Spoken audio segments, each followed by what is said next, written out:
Good evening, everybody. I'm Mark. And I'm not. And today we're going to celebrate 1 year of podcasting. What? With a very special movie. It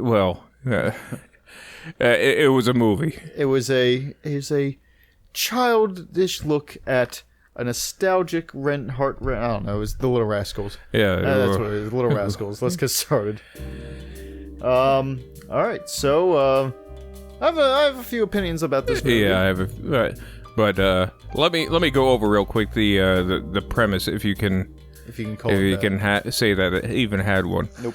The Little Rascals are a part of a club called the He-Man Woman Haters Club, where it's just a bunch of little assholes that get together and make noise and then hate women. Yep. Except for Alfalfa, who is in love with this dead-eyed mannequin Darla. of a child named Darla, who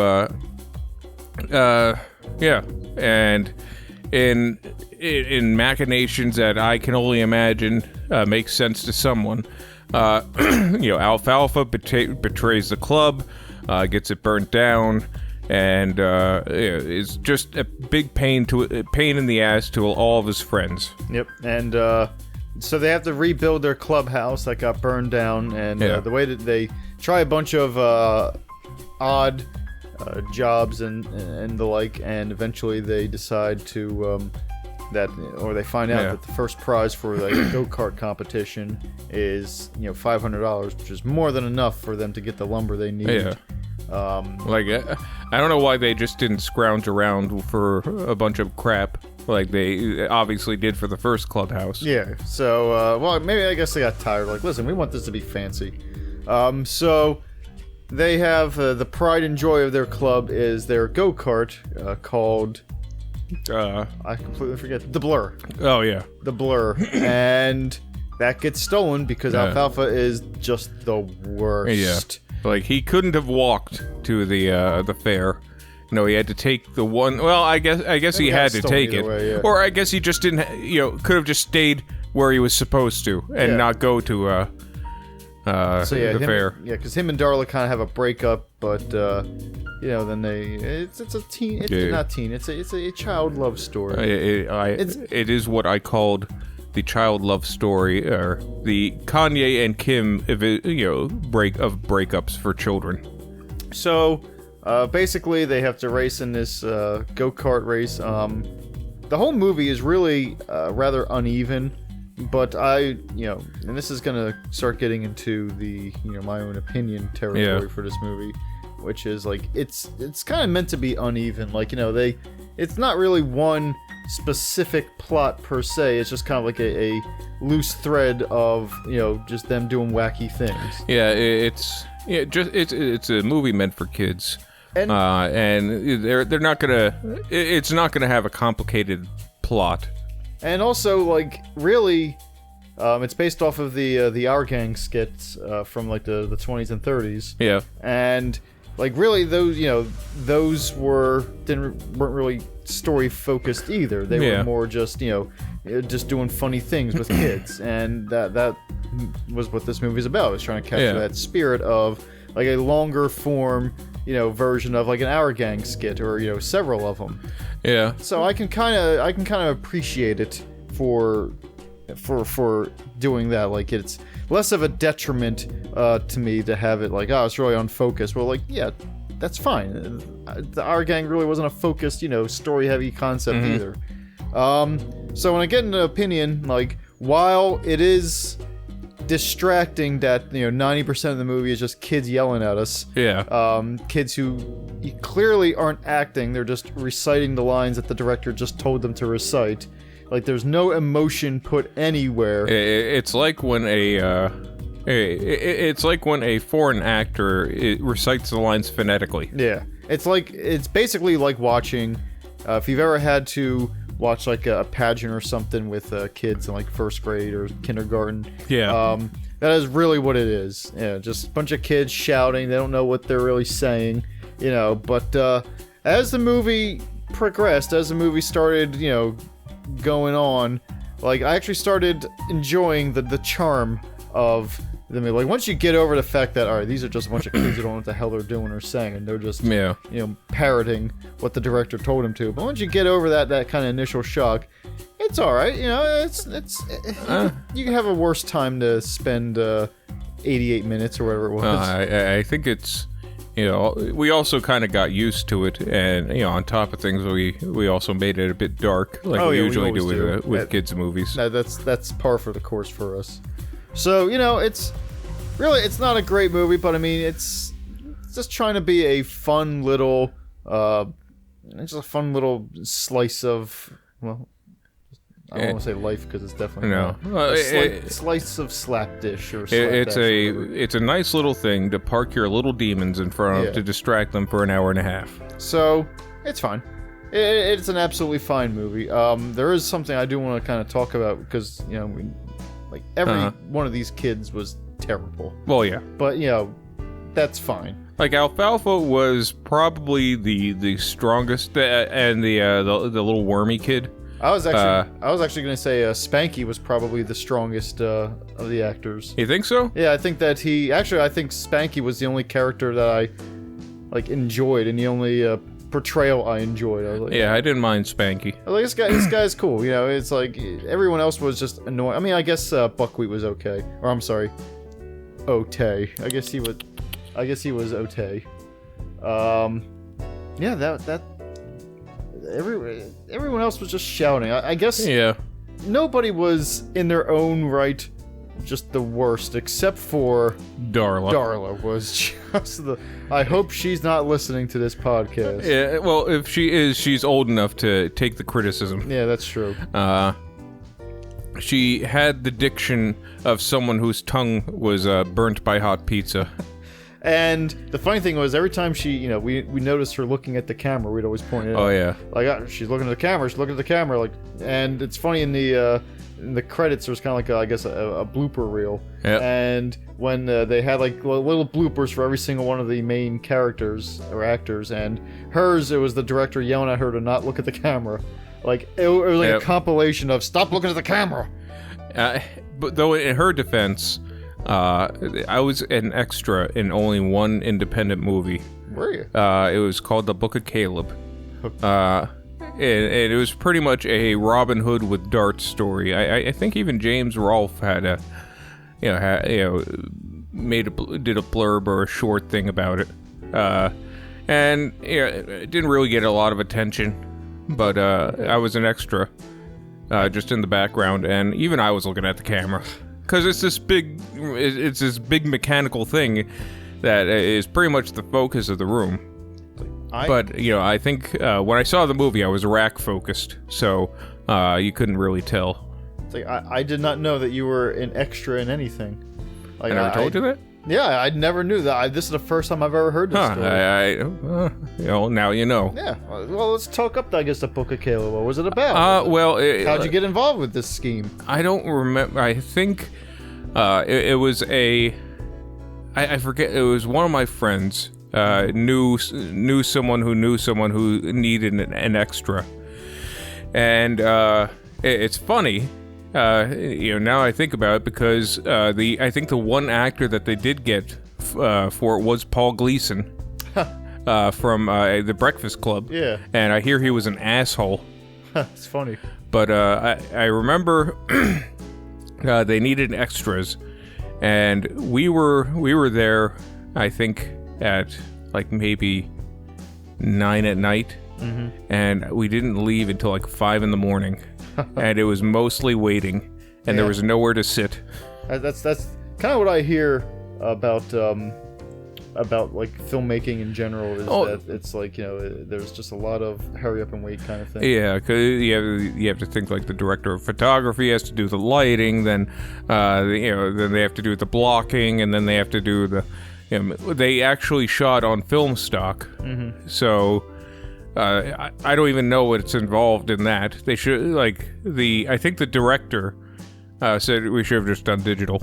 Now I'm gonna hunt down this movie and see if I can find, without you prompting me, I want to see if I can find the scene where Britton is in. Okay. And like, you know, I watched the whole thing. I'm assuming it's a good movie. It's got Paul Gleason. In it. It was okay. Yeah. it was all right. It was for what it was. I you know, for an independent movie, you know, we watch, you know, which we tend to watch a lot on Netflix. Yeah. Especially for a comedy, I can't complain. Oh, it was a comedy. Oh yeah. Oh boy. I remember this is a long time ago. Before I came home from Louisiana, I remember you had a friend who was, I guess, making an independent movie. I guess it was a different, had to have been a different movie, and he was looking for, like, not extras. He was looking for straight up actors, and I think he wanted. He asked me if I wanted to play the villain in this. It was like a beer pong movie or something like that. Beer pong movie. And I have no recollection of this. He reached out to me on MySpace. That's how long ago it was. And he was there, and I was like, you know what, I'm not really an actor, but I would, you know, if I get down, I would love to, you know, or when I get back up, I'd love to try. And the funny thing is like, it never really came to be, but I was like practicing, like, in the mirror, like how I was gonna be. I was like, you know what, if I'm the villain in a beer pong movie, I'm not gonna be snidely Whiplash, like, you know. Can he give me his first name? Yeah, it was Kevin. Oh, okay. It was Kevin. Was it? Okay. But I didn't want to be a mustache twirling villain. Actually, I wanted to be a douchey villain. That's how I was gonna approach the role. You were gonna do like a Shooter McGavin? Yeah. I was gonna be like, and not maybe even not that much dignity. Probably, I was just gonna be like, oh, "Come on, babe, let's go." Like, that's gonna be my kind. That's gonna be the way I was gonna do it. I have no recollection of this. Then again, that was a dark time. Yeah, it was a. Yeah. Come on, babe. I don't know if I was gonna have a girlfriend in the movie, but like, I would have pointed to an extra. Yeah. You're my bra now, bra. I was practicing, like, everything. I'm like, I'm really gonna sell it. You know, I'm gonna really be the most oily, villainous role I can be. Part of me does miss having a little bit of that extra time to do projects like that. Yeah. And not just being tired all the time. That's 30s. That's just 30s for you. Yeah, I know. Like, back then, it was like, I think I was like 21 years old, or 22 rather. Yep. So it was like, I'd get like an hour and a half of sleep, and I'd be like, all right, let's do this. Let's go have I don't even need to have a breakfast. I'm gonna skip breakfast. I'm gonna skip lunch. I'm gonna have a water. That's gonna fill me up nice. And then I'm gonna run a mile, and then we're gonna do this scene. And now it's like, I only got 12 hours tonight. Yeah. And I slept, you know, a little bit at, you know, 1 degree off of what I normally sleep at angle-wise, and now my back's out. It's like, today, as I was going out to take the trash out, I literally didn't want to walk down the hall like 40 extra steps to get my keys. 40? Like, yeah, not even. I was like, you know what? If I get locked out, I get locked out. It is not worth the effort. I've gone too far. So yeah, being old is, you know, like, I'm kind of curious now. Like, let's just pretend that the roles were kind of reversed almost. All right. And like, this guy, he came up to you and was like, Britton, I want you to be the villain in this beer pong movie. All right. How would you approach being a villain in a movie like that? Clearly, it's a comedy. I'm assuming it was. I probably would approach it. I think my bitter asshole personality, the Britton. Yeah, the Britton persona I put to film, not the actual Britton, I think would suffice. Just a bitter, miserable asshole. It's like, man, nobody likes this guy. Glad he's not my friend. If I had to redo, if I could somehow go back in time and like shoot that movie, I think I would change. I think I would change my approach. I don't think I would be the douche villain anymore. I wouldn't be the Shooter McGavin. I would be like, you know, like straight up Cobra Commander, like, Thor, you went over the line. Like, I would do that that would be my character. Yeah, I probably would be like 80s cartoon villain as well. That would be like, all right, Mark, listen, you're, you wear like a ski mask. Yeah, to disguise your face, like kind of like Cobra Commander. Yeah, or like if I'm gonna do that, like it's gonna almost be like Lord Buckethead or something like that. Lord Buckethead. He's like a British I want to say activist who's always running for president or running for prime minister. Okay. And he basically just has like a bucket on his head. Yeah. Kind of like a Vermin Supreme. Yeah. That's what I'd do instead. Like I wouldn't wear a mask maybe. Just a boot on your head. Yeah, or I would like carry a giant toothbrush in a cloak, and just and just kind of like that'd be my persona. That's how I would approach that movie. I might I might be a eccentric villainous Ed Wynn. Like, my minions, go and fetch the what am I looking for again? What is this? What is it? Beer pong? What? All right. Go and fetch the tennis ball or the ping pong ball of Astaroth. I do like how you are very method, where you don't change, like even when you're not filming, even when you're just asking the director a question, you're still staying in your Ed Wynn persona. Yep. What's this movie about again? The beer pong? Oh, I haven't played beer pong in years. Like I get too many hangovers. It hurt that last time I played beer pong, I ended up puking up chicken into the sink. It was terrible. All right, anyway. Where's the craft services table? I need a Sprite. I need a couple of Triscuits. It's like, all right, so method. You were just you were 100% committed to that role there. Yep. Now absolutely. That is actually something that the Little Rascals movie was really missing. Like, yeah, they had a villain per se of this little rich kid named Waldo, but I think that a movie like that could have benefited from like an 80s, cartoon villain.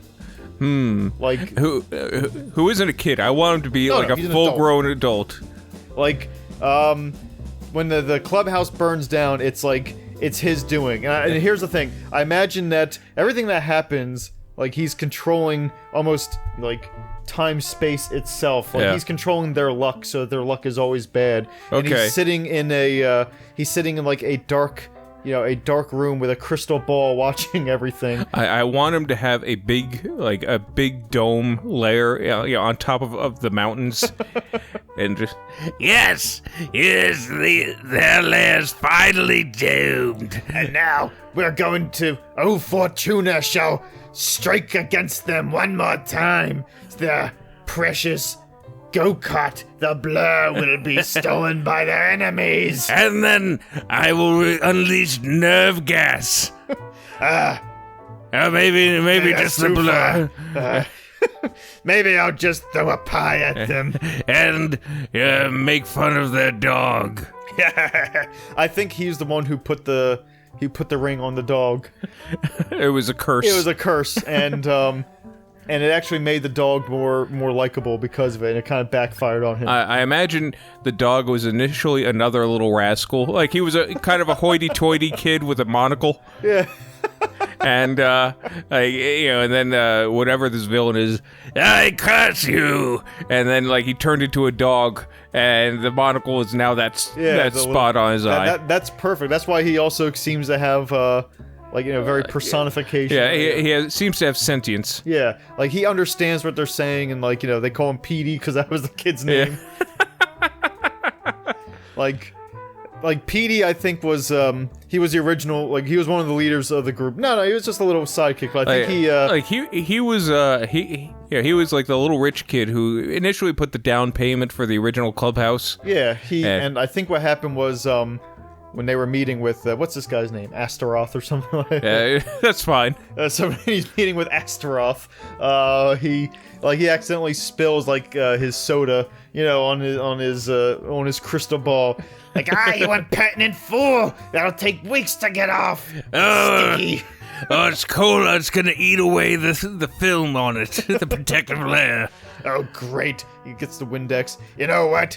I've been itching to cast a curse on one of you brats. I curse you! I curse you! I curse you! Get out! Yeah, I'm tired. Yeah. Like then, like so for the next couple of weeks, he's not plotting because he's actually trying to clean this his crystal Like ball. it was an entire 2-liter that was spilled. He had to get new tablecloth. His tablecloth. Because imagine he sits like at a table. Yeah. And it's got a nice tablecloth on it. And it's not like a regular crystal ball. It's like it's almost like a Power Rangers sized crystal ball. That's like the, and that when it's not turned on turns into a globe. Yeah, it's like this guy actually is fucking great. Yeah. I kind of want to see him in something now. Like it's such a weird. Like he controls luck. Basically, like that's his superpower, or that's his power that he uses his crystal ball for. What's his name? The Shamrock? No, Astaroth. All right. Oh, Astaroth works. And he controls luck, and that's how it's an indirect. He indirectly affects the team. I guess he also has the power to curse, people, but there's always these little vagrants that somehow get in and just make a mess and mess things up. It's almost like a Dennis the Menace and Mr. Wilson relationship. But Mr. Wilson is Megatron. Yeah, Mr. Wilson has has dark power. He explored the black arts a little bit. And so now This kid's a pain in the ass. So what does Astaroth look like? Because there's almost a Skeletor, resemblance to me, but I want him to be somewhat more original. I don't want him to. I do imagine he has like a high collared cape like Doctor Strange. Okay, I can get behind and I imagine I want to say he has like a frilly suit like Prince. I want to say he's wearing like a Mayan headdress. A Mayan headdress. Yeah, those the little kind of almost things that the priests would wear and everything. I want to say more Egyptian, like he has that band around his head with a snake. Okay, I can get behind that. He's like a pharaoh. Yeah. And which we can even have like this backstory where he actually comes from ancient Egypt. Like he was he wasn't a mummy. No. But he found a lost tomb of an ancient king, and with it the book of magics that that gave him his powers. Oh, I thought it was going to be something like he's been around for years. That like him turning like the tides is what brought him like the plague of locusts and everything. Banished for a while and came back. He's like I think he's like 6,000 years old, and they they found a way to banish him, but now he's back on Earth, kind of like Rita. Let's see. So I'm guessing, like that mountain that is his stronghold. It was where he was banished to, and then while they were digging, while surveyors were digging around, maybe trying to put in a highway or something, it unleashed him. And you know what? And it's in the where the Little Rascals live. It's like I don't know. It looked like kind of like Miami, actually. No, it kind of looked like some kind of California suburb. That's true, yeah. But we'll just say that they lived in like this small town, like Rascalville. Yeah. And that is just so happens to be where his lair was unearthed. They were like, it was unearthed by somebody trying to build, build a. Something on this mountain, like they were trying to build like a Shake Shack or something, and it ends up unleashing him, which is why he focuses his entire otherworldly powers against the Little Rascals. Like I imagine there's these there's several beacons across the suburb. That he's ignited that unleashes power, but there's this one beacon, right under the Little Rascals clubhouse, that he can't light because those little assholes keep somehow foiling his plans. Yeah, by accident. Yeah, like he casts a spell, but one of them brings out a frog that goes in his mouth as he's trying to cast the spell, and it's that shitty reverse footage. Yeah. He's got a frog in his throat. Fools, get out of here! I imagine he's and he has a dumb minion too. Oh, he's got you again there, boss. And I imagine one last piece to add to him is he has a scepter of some kind. I imagine it's it's another crystal ball on a scepter that he can. It's like a portable version of the crystal ball. Like Yes. when he's out and about, he can look into his scepter to, also peer. It's like the Sword of Omens, where it gives him sight beyond sight. It's like, it doesn't have quite as much power as the real crystal ball, but it works for what he needs it Like for. he can see through it, but he can't manipulate anything Yeah. like he can with the other crystal ball. And like if he turned his attention on like adults or teenagers, this constant luck turning would break them. This is how he gets through. But the Little Rascals are just so they're just so, I guess, positive, almost like nothing can, like, they're always down and out, but like they never let it get to them, and that's the only reason that they're surviving as far as they can. Like like if it was anybody else, he would have, they would have been defeated, and he would have lit his beacon years ago. The Little Rascals somehow are the only creatures immune to his luck powers. Yeah. Because I think you can't, if you don't know what's going on, somehow it doesn't affect you. Well, what happens is they're immune because they are the embodiment of, if you got lemons, you make lemonade. Yeah, that's true. So, like, no matter what, like, their club burns down, it doesn't matter, because a club is more than just a clubhouse. Yeah. They lose, their car gets stolen, they just build another one. They're like an anthill. Yeah. So, yeah, they, Astaroth can't, he just can't beat these Little Rascals. That is what our Little Rascals movie would have. And here's the question: Does it take place during the Depression, like the original? Or are we going to keep it in modern times?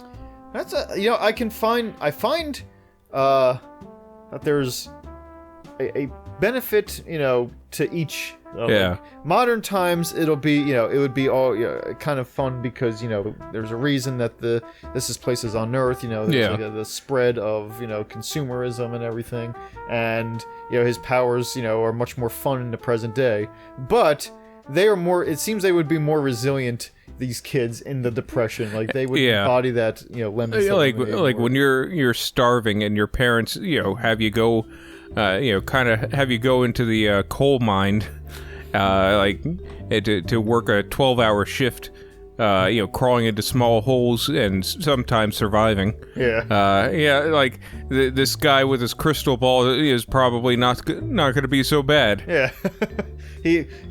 I like modern day. It's less depressing. Yeah. And because it's like, in the Depression, we could have a scene where Astaroth is standing in the bread line. Like, even though he's immortal, basically, he still has to eat, I guess. Yeah.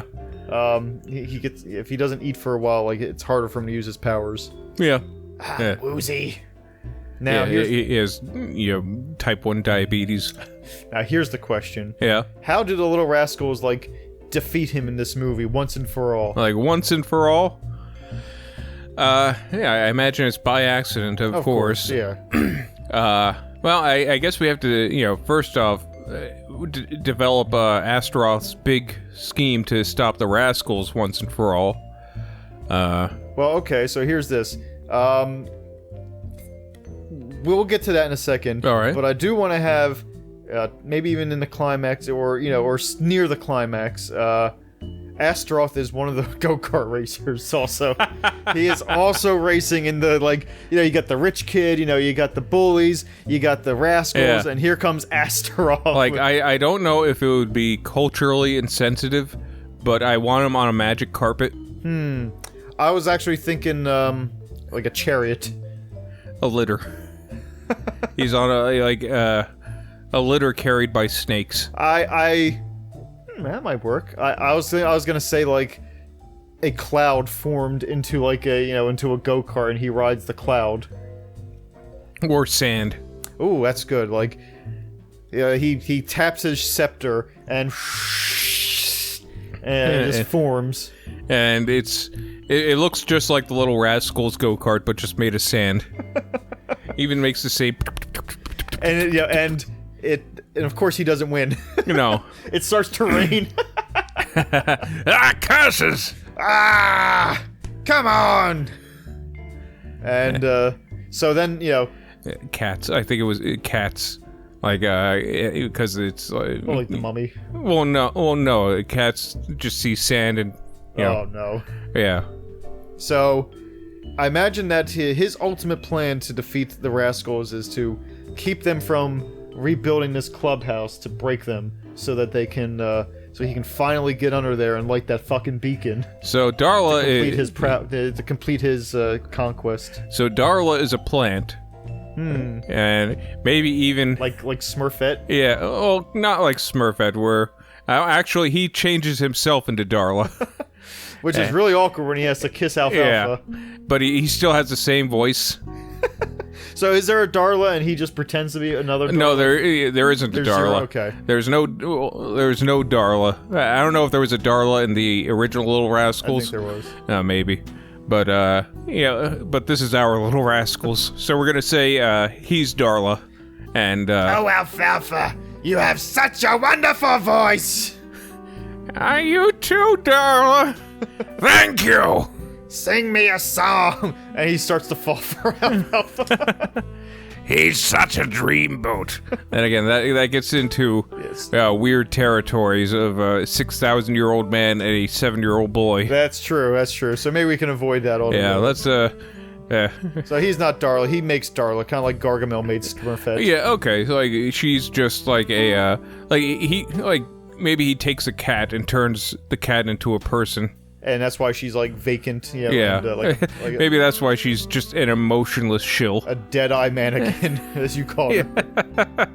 And Alfalfa doesn't, he doesn't get this, you know, Yeah. he's in love. Yeah, like, he's seduced, like, she has, like, her own, powers of, I guess, I don't want to say powers of seduction because she's a child. Yeah, no, she has her powers of charm. Sure. Yeah, where that's why he falls. That's why he falls for her. Like she's like a siren almost. Yeah. And Yes, this will break up the Little Rascals once and for all. And then the cat Darla steals the blur, and then Astaroth comes in riding the blur. So he's the one who's riding the... Yeah, he's riding the blur, and he gives it, like, Egyptian themes. He paints it with snakes and hieroglyphics and stuff like that. Hey, he has the blur! No, I don't. I have. What do you call it? The sand blur? What was it? The tomb. The sandstorm. Okay, that works.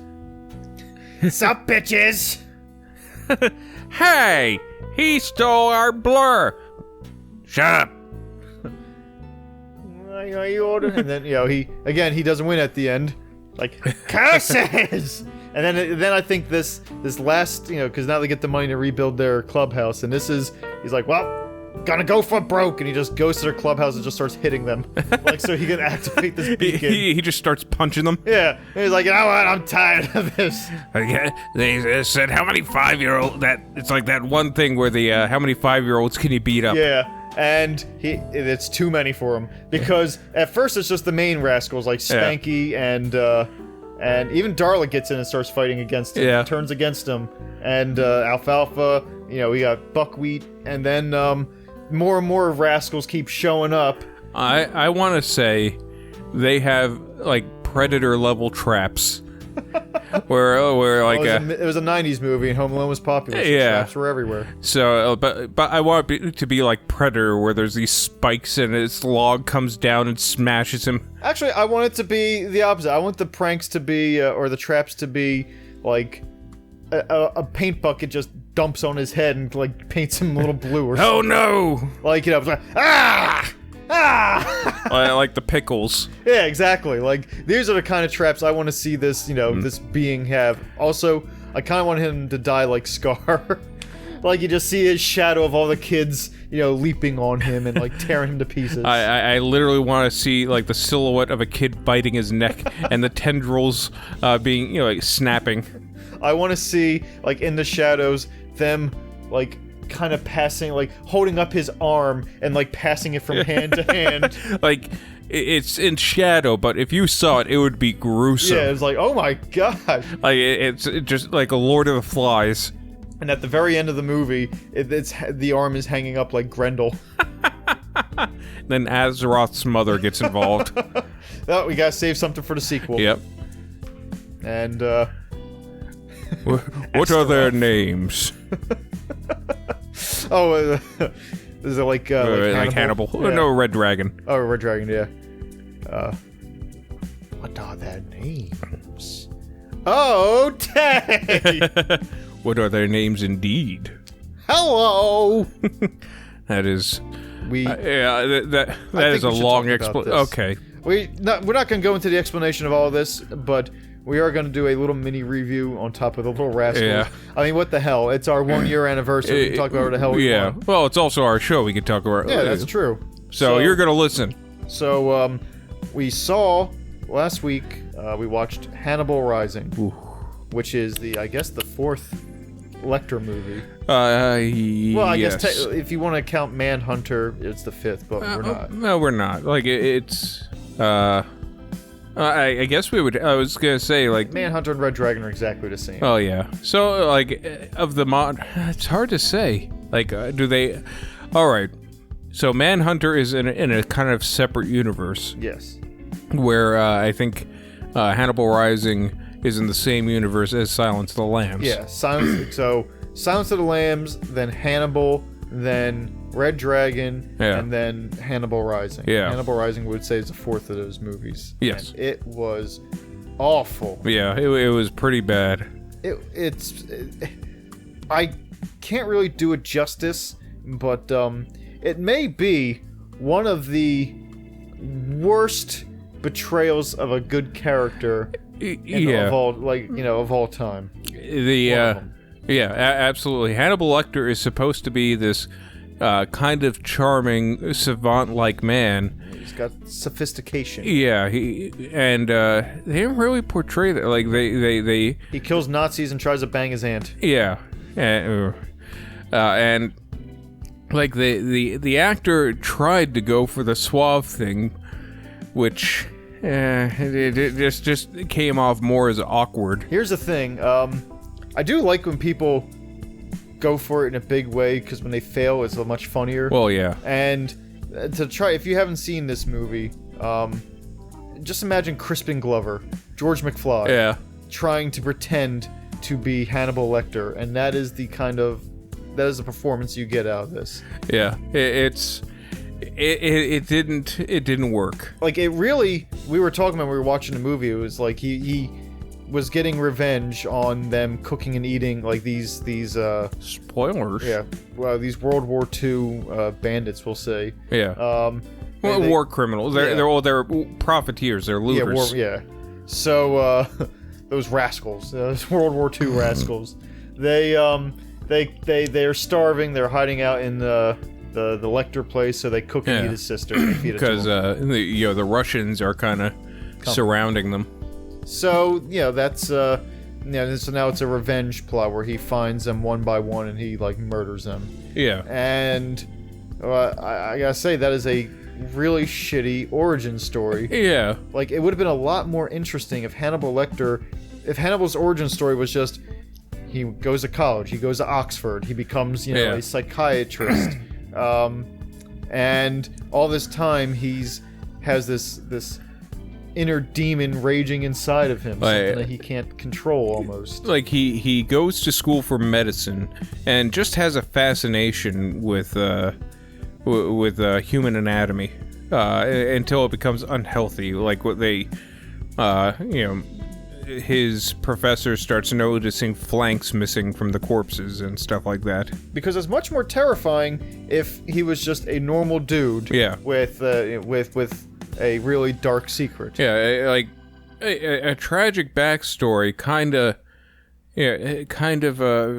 undermines the whole thing. Like, it gives him an excuse to be a bit of a monster, whereas if he was a brilliant man who was skirting that line between brilliant and crazy and then kind of tumbles in the wrong direction, that is a much scarier character. And it's also much more interesting because, again, we don't need a tragic backstory for every villain, because sometimes, it's a lot more fun just to see a guy with, a head full of bad wiring. Yeah, and or at least one wire out of place. and just introduce one trigger to kind of unleash what he would become. Like, it's more of a our origin story would have been more of a more of him letting go of the melancholy burden of sanity, to steal a phrase, and becoming the Hannibal Lecter that we all know and love. But it doesn't start out that way. Like, there is a struggle, but by the end of it, that struggle is gone. It would be a story about a man who is so brilliant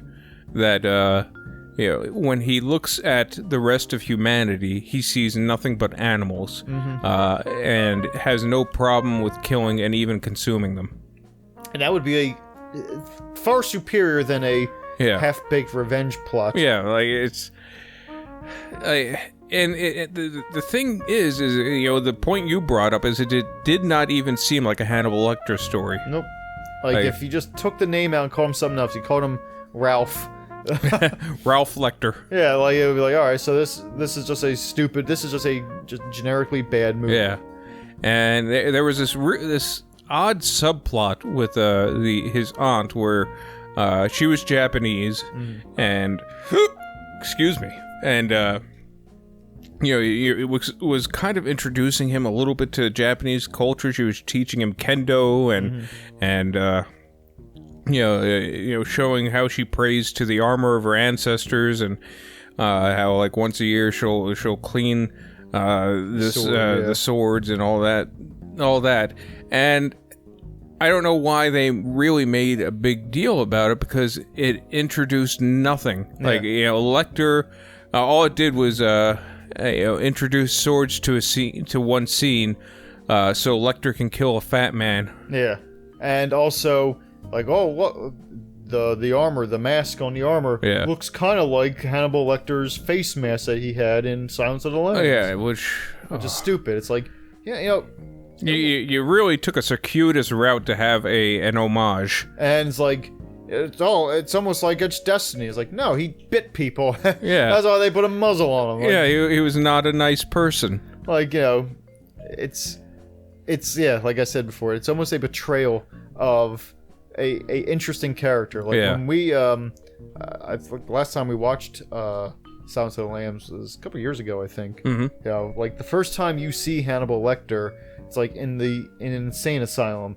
and you have all these shouting, screaming lunatics on either side of this, of this woman. She's walking past like all these like people who are just animals. Basically. One man even throws semen at her. And so as she's going through, like, there's nothing but movement. Yeah. They're all moving because they're crazy.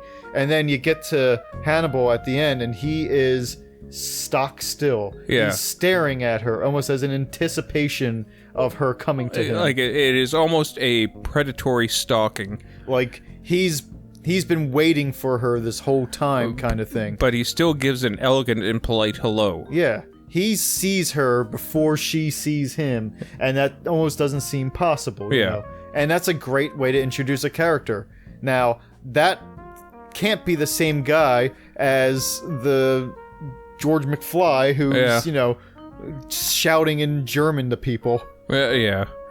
That was kind of the thing about Hannibal Lecter, is that he never his emotions never got above never got out of hand. Like, this guy was screaming and stabbing people and losing control. But I remember, like, what was it in the original I think in the Silence of the Lambs they said, he assaulted assaulted someone such and such, and his heartbeat never got above 70. Yeah. Like, he is supposed to be so calculated and almost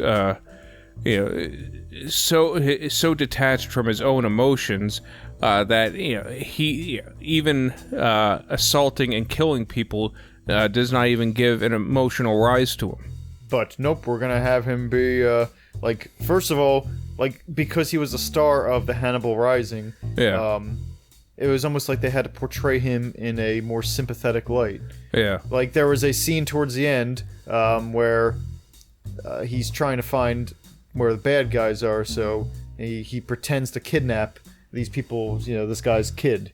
And it's like, oh, maybe I'll let her go if you tell me, what's going on. And it turns out, no, he never had the kid. And it's like, oh, would that have made Hannibal Lecter unlikable? Yeah. Would that have made him a monster if he would have done something that was like, come on, if you're going to do something, do it. Go all the way with it. Like, one thing, like, I don't entirely mind a tragic backstory. Like, if it was in World War II and he had lost his whole family, and he went to the Russian camp. What was it, like a little boys' orphan school? Yeah. And like just kind of overcome that because it didn't really bother him. Like he always was in such control that even the worst of conditions, he could get by. I've seen the animal in the man Yeah. many a times, and so nothing can surprise me anymore. So I think a revenge plot is not what it didn't. I think it added nothing to his character. No, because Hannibal Lecter, I don't think he other than Clarice, Hannibal Lecter never really had any emotional attachments to people. No. So, now we have to introduce Hannibal Lecter into the Little Rascals. Oh, of course. Yeah, so, I want him just to be one of the Rascals. like there's full-grown... No, just a young? little child Hannibal Lecter, but still with the Anthony Hopkins voice. Okay. And, I want everyone else to be in, like, they're doing, like, regular Little Rascals stuff, Yeah. like... They're doing slapstick, or they're just having fun doing kid stuff. But he always takes it too far. Yeah, like it's like, what could you do in a Little Rascals universe? Like, Alfalfa punches the bully at the end, and and the other then punches him and throws him into mud. And I imagine that. all the group go on. I'm sorry. I imagine the Anthony Hopkins or the Hannibal Lecter rascal would be like, you've got him where you want him now, so let's just stick this blade into his into his side, and we can pull out his intestines one by one. I was gonna suggest like like they punch him and then push him in the mud, and they kind of dust their hands or walk away. And then in comes the Hannibal Lecter kid and puts a syringe in their necks, and then they kind of get knocked down and they wake up tied to a rack. They say it only takes 1 pound of pressure to pierce human skin. We're going to test that today. Yeah, to him it's more of an experiment than anything. Yeah, I was thinking of something maybe even a little bit different, where we punch the kid lands in the mud, everyone dusts their hands and walks away, and Hannibal Lecter comes up with like a little bit of like kind of like a dumbbell or a weight, he ties it around the kid's neck so he can't get out of the mud, and he slowly drowns in it. If you want to breathe, then all you have to do is find your freedom, Wayne. swine before pearls. Hannibal, you just take things too far, man. I take things as far as I need to take them. So yeah, that would be fantastic. Yeah, I think like it would be, I think even though Hannibal Lecter takes it too far, or Lil Hannibal takes things too far, I do think that he is the reason Astaroth doesn't win. Yeah, he That kid really creeps me out. I'm not going down there. I don't want little Hanny coming after me. that hurts a lot. Yeah, it is not a voice to do all the time. Coughing up blood. Perfect. Coughing up blood indeed. Hello. So on that note, The Little Rascals. And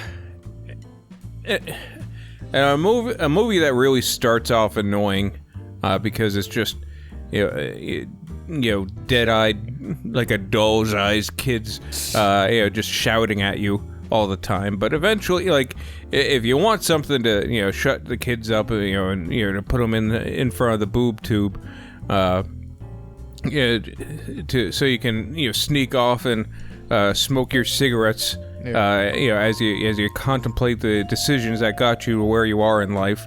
Yeah, this movie would work. I think that it starts off as an assault to your senses, but eventually you will find the rhythm of the movie, and it's okay. That's it. Yeah. That's all I got.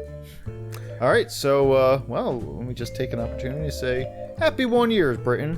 Happy 1 year mark. And happy 1 year to all of the people listening to us, and thank you very much.